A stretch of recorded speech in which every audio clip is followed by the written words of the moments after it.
2026 IPL സീസണിനായുള്ള mini താരലേലം December 2-ാമത്തെയോ 3-ാമത്തെയോ വാരം നടക്കുമെന്നാണ് report. December 13 മുതൽ 15 വരെയുള്ള തീയതികളിൽ താരലേലം നടക്കാനാണ് സാധ്യത. BCCIയുമായി സംസാരിച്ച IPL ടീമുകൾ ഈ ദിവസങ്ങളിലാണ് ചർച്ചകൾ നിശ്ചയിച്ചിരിക്കുന്നത് എന്ന് ക്രിക്ബസിനോടാണ് വെളിപ്പെടുത്തിയത്.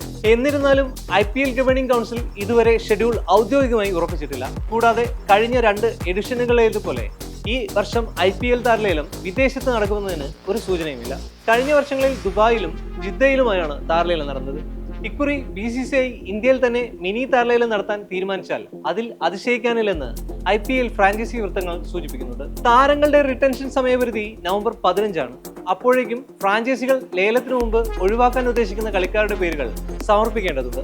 എന്നിരുന്നാലും കഴിഞ്ഞ സീസണിൽ അവസാന സ്ഥാനക്കാരായ ചെന്നൈ സൂപ്പർ കിങ്സും രാജസ്ഥാൻ റോയൽസും ഒഴികെയുള്ള ടീമുകളിൽ വലിയ മാറ്റത്തിന് സൂചനകളൊന്നുമില്ല.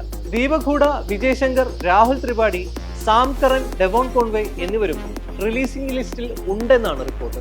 6 അശ്വിൻ വിരമിച്ചതോടെ ചെന്നൈ സൂപ്പർ കിങ്സിന്റെ പക്കലുള്ളത് 9.75 കോടി രൂപയാണ്. ക്യാപ്റ്റനെ നിലനിർത്താൻ ഫ്രാഞ്ചൈസിക്ക് കഴിഞ്ഞില്ലെങ്കിൽ രാജസ്ഥാൻ റോയൽസിന്റെ റിലീസിംഗ് പട്ടികയിൽ 1-ാം സ്ഥാനത്ത് ക്യാപ്റ്റൻ സഞ്ജു സാംസൺ ഉണ്ടാകും. ശ്രീലങ്കൻ സ്പിന്നർമാരായ വനിന്ദു ഹസനങ്കയെയും മഹീഷ തീക്ഷണയെയും വിട്ടയക്കാൻ റോയൽസിന് പദ്ധതികളുണ്ടെന്ന് ചില റിപ്പോർട്ടുകളുണ്ടായിരുന്നു. എന്നാൽ കുമാർ സംഗക്കാര മുഖ്യ പരിശീലകനായി തിരിച്ചെത്തുന്നതോടെ ആ തീരുമാനം മാറിയേക്കാം. T Natarajan, Mitchell Starc, Akash Deep, Mayank Yadav, David Miller തുടങ്ങിയ കളിക്കാർക്ക് പുതിയ ഫ്രാഞ്ചൈസികൾ നോക്കേണ്ടതായി വന്നേക്കാം. കഴിഞ്ഞ മെഗാ താരലേലത്തിൽ വെങ്കടേഷ് അയ്യരെ 23.75 കോടി രൂപയ്ക്ക് ടീമിലെടുത്ത കൊൽക്കത്ത നൈറ്റ് റൈഡേഴ്സ് ചിലപ്പോൾ താരത്തെ റിലീസ് ചെയ്യാൻ തീരുമാനിച്ചേക്കാം. Australian allrounder Cameron Green IPL ലേലത്തിൽ പങ്കെടുത്തേക്കുമെന്നും റിപ്പോർട്ടുണ്ട്.